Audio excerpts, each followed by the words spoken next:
Yeah, bwana, filamu yetu inatutupa miaka nyuma, miaka ya 500 iliyopita nyuma huko. Tunakutana mfalme mmoja hivi. Huyu mfalme bwana alikuwa ni mtata kinoma. Sasa siku hii ameweza kumkamata mpishi wake. Akamwambia, umenipikia chakula chenye sumu, afu chakula ni kibaya, sasa nitabidi nikuue." Binti akaomba msamaha pale. Akasema, naomba tu nisamee, nipe nafasi nyingine."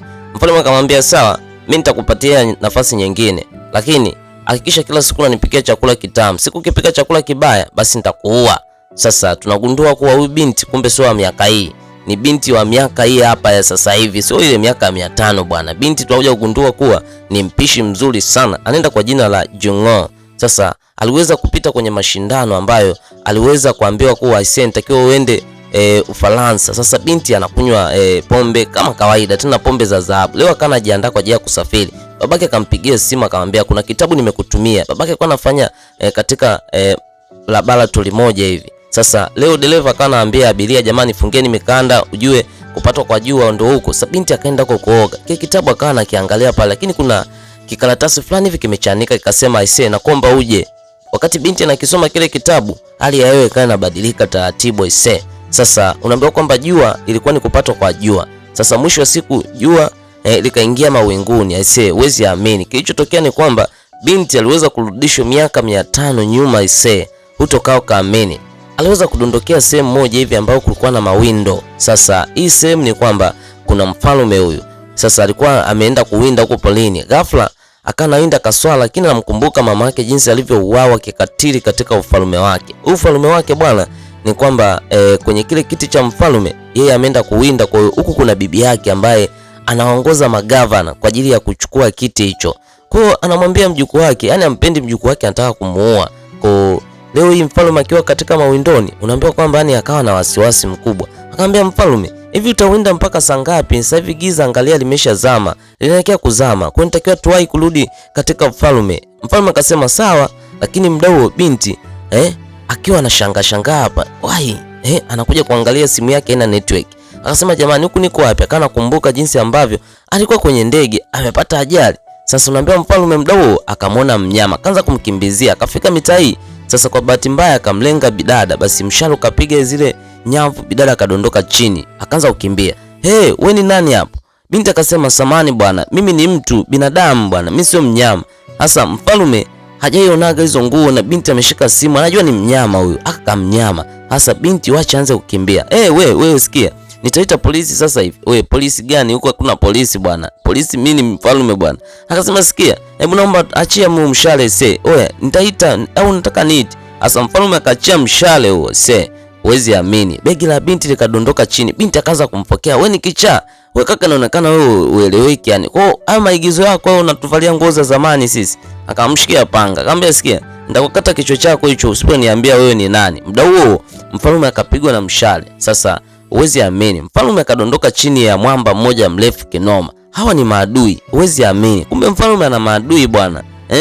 Wakadondokea sehemu moja hivi ya kwenye maji. Basi akamwokoa mfalme mpaka pembezoni hapo.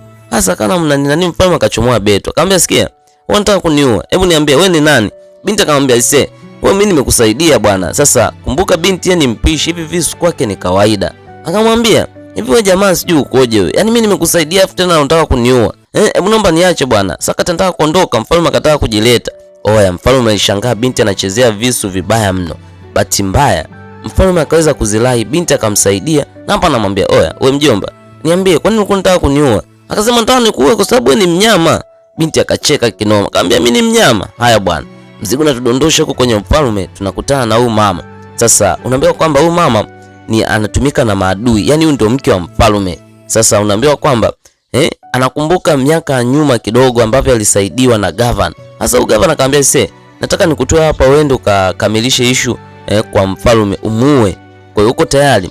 Binti akasema ndio niko tayari. Kwa hiyo nakuchomoa hapa sawa. Uhakikishe unaenda kumuua mfalme. Kwa hiyo lengo la huyu binti ni kumuua mfalme utokao kaamini.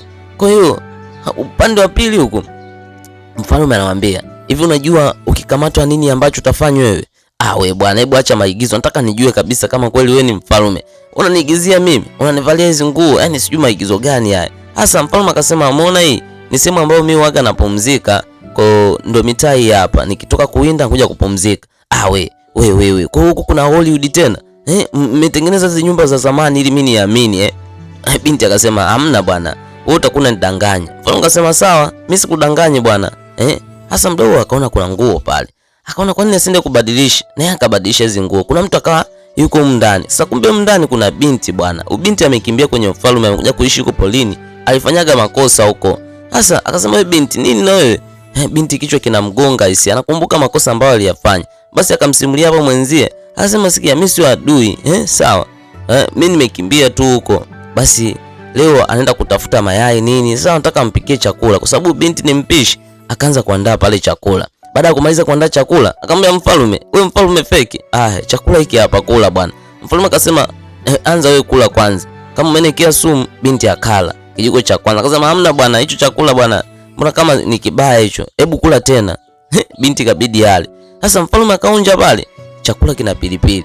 Binti naye akaonja, chakula kina pilipili. Akasema wewe, hivi chakula kina pilipili unataka tuwe? Binti akasema ngoja nikapike upya. Basi binti anaenda kupika tena upya. Akaonja. Onja. Oya, mfalme anashangaa kuwa chakula kile ni kitamu kama cha marehemu mama yake. Baada ya hapo mfalme akaigiza kama amelala hivi. Sasa mabinti wakasema twende mtoni bwana. Kumbe mfalme bwana hajalala. Sasa azama hebu twende bwana, tumwache hapa bwana, hakuna kitu kibaya kitamkuta. Baada ya muda kidogo kupita, tunaambiwa kwamba mfalme walinzi wake wamekuja. Mfalme akasema naombeni wa mabinti wote mwakamate ili eneo lote choma moto. Sasa mabinti wako zao huku mtoni wanataka kuoga. Binti akamuuliza, hivi wewe unaitwa nani? Akasema mimi naitwa Jing'o. Hasa Jing'o umetokea wapi bwana? Jing'o akasema mimi nimetokea kwenye dunia nyingine bwana, mimi nimejikuta tu nimekuja hapa. Wewe bwana, wewe na wewe ni muongo na yeye. Nyinyi ndio mtakuwa waongo. Nyinyi mnaoigiza kama walinzi wa mfalme. Akamziba mdomo, akamwambia sikia, au ni hatari au ni maadui, tutakamatwa. Kweli bwana, kama amechelewa wakaweza kukamatwa mpaka kuletwa kwenye huku, lakini anakutana na wanawake wengi. Akasema nilikwambia sasa. Sasa huyu mama akasema, nyinyi acheni kupiga kelele, hapa mwezi kutoroka. Binti akawa anasema jamani, nataka nitoroke. Wakazibwa midomo maana wanapiga kelele kinoma. Sasa binti anakumbuka kuwa yeye ni mpishi, alikuwa anaenda safarini. Sasa itakuwaje safari yake tena? Anakumbuka mfalme jinsi ambavyo alikuwa anamwambia kuwa yeye ni mfalme, alikuwa aamini. Binti anazimia. Baada ya muda kidogo kupita, wasichana wote wanatolewa nje. Sasa wakanaulizana, kwa hapa kuna nini kinaendelea? Anasema ndio hivi rafiki yangu, wewe unikwambia. Mara akaitwa huyo binti. Wewe binti, unaitwa nani? Naitwa Jing'o. Una miaka mingapi? Nina miaka 25. Basi akasema sawa, wewe utaongoza wasichana kwa ajili ya kupika. Basi bidada aliweza kufurahi. Sawa, lakini malipo ni shilingi ngapi? Akasema wewe, malipo hela ndo nini? Yaani hawa hawajuage pesa. Upande wa mfalme yuko huko anatafuta wale mabinti. Hasa ametafuta mabinti kila sehemu amewakosa. Kumbe bwana mabinti wamekamatwa na watu wake sasa. Akasema kuna mabinti tumewakamata huko mtoni. Jenerali wake anakuja hapa. Mfalme akatabasamu akasema sawa, akamlipa pesa. Unamwambia sasa inabidi tu walipe pesa kwa sababu huyu binti anamtaka. Oya, sasa mabinti wako anaandaa chakula huko. Mabinti akasema jamani, si hatujui kupika. Chifu Kuka akasema jamani, takiwa mpike chakula kitamu kwa sababu mkipika chakula kibaya tutauawa. Mtu anayekuja ni hatari. Jing'o akasema sawa, nimekuelewa bwana. Akaja hapa msimamizi akasema jamani, hakikisheni mnapika chakula kizuri mkipika chakula kibaya shauri yenu. Sasa mabinti wanampikia mtu mmoja ambaye ndo gavana mkuu wa eneo hili. Oya, unaambiwa kwamba yani mtu anayekuja yani ukizingua tu dakika 2 huyu mwana acheleweshi. Ana tabia moja ya kuweka hadi sumu kwenye chakula. Na akiona kina sumu basi anaua wote. Yaani unaambiwa kwamba aliweza kuua wapishi wote hapo zamani. Basi akapata story ya mtu ambaye anampikia. Akasema kitu cha kwanza, nitampikia chakula ambacho atachanganyikiwa, hataweza kuniua kamwe. Asema sawa, anzeni kupika. Mabinti wakanauliza kwa hiyo hapa tunafanyaje? Sasa binti kwa sababu yeye anajua bwana, wakaanza kwanza kuonja baya. Akasema umeona? Yaani sasa vitu wanavyopika hapa ni vya kizamani. Binti hawezi. Sasa hapa kana nafikiria hivi hiki nafanyaje?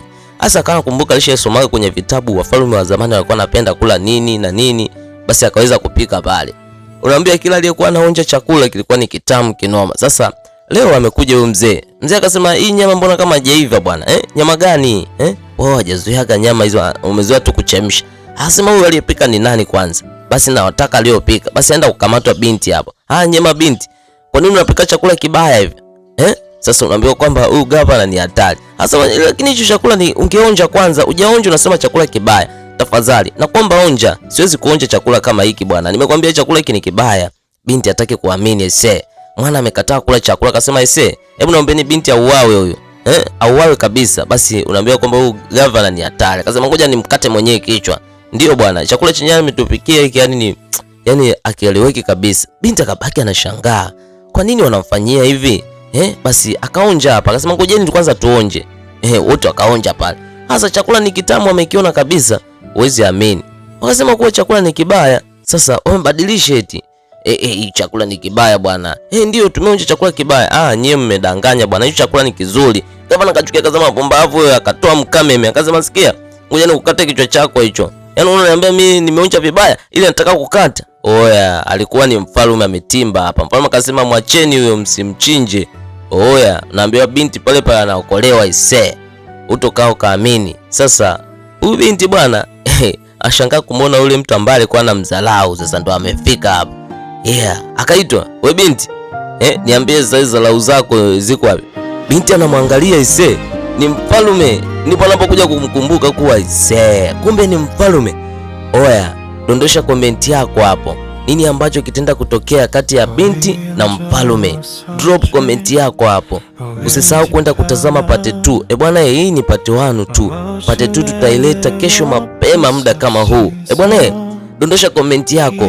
Umeonaje hii picha? Vipi, tuendelee na Wakorea au tunazingua? Dondosha komenti yako hapo.